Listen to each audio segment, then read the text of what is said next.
Hi అండి. నమస్తే.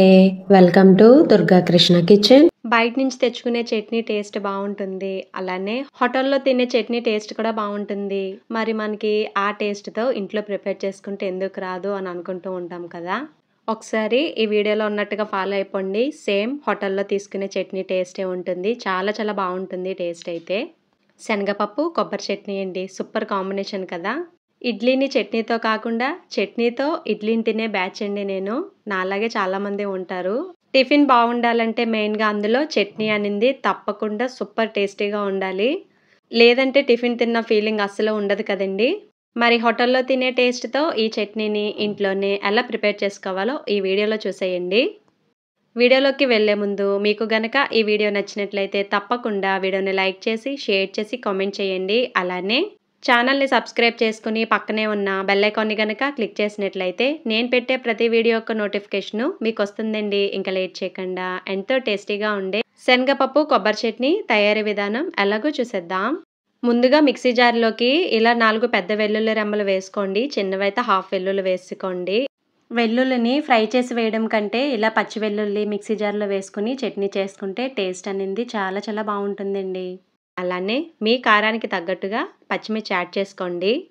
నేనిక్కడ 3 పచ్చిమిర్చి వరకు తీసుకున్నానండి. నేను తీసుకున్న పచ్చిమిర్చి చాలా కారం ఎక్కువ.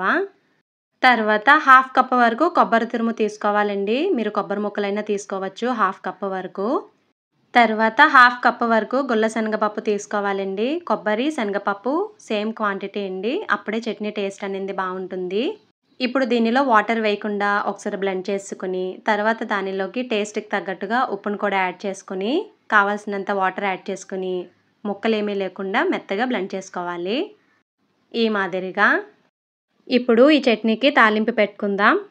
స్టవ్ మీద గిన్నె పెట్టుకొని హీట్ అయిన తర్వాత ఆయిల్ యాడ్ చేసుకొని దానిలోకి హాఫ్ టీ స్పూన్ వరకు జీలకర్ర, అలానే పావు టీ స్పూన్ వరకు ఆవాలు, దానితో పాటే ఒక ఎండుమిర్చి వేసుకోవాలండి.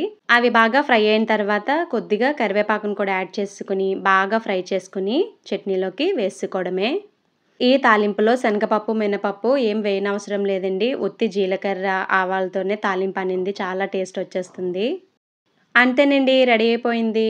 ఎంతో టేస్టీగా ఉండే శనగపప్పు, కొబ్బరి చట్నీ. టేస్ట్ అయితే మరి చాలా చాలా బావుంటుందండి. చాలా తక్కువ టైంలోనే ప్రిపేర్ చేసుకోవచ్చు కదా! మీరు ఒకసారి ట్రై చేయండి.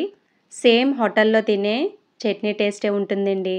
అంతేనండి ఈ వీడియో మీకు నచ్చిందనే అనుకుంటున్నా. మీకు గనక ఈ వీడియో నచ్చినట్లయితే తప్పకుండా వీడియోని లైక్ చేసి, షేర్ చేసి, కామెంట్ చేయండి. ఛానల్‌ని సబ్స్క్రైబ్ చేసుకొని పక్కనే ఉన్న బెల్ ఐకాన్‌ని గనక క్లిక్ చేసినట్లయితే నా వీడియోస్‌ని మీరు రెగ్యులర్‌గా ఫాలో అవ్వచ్చు.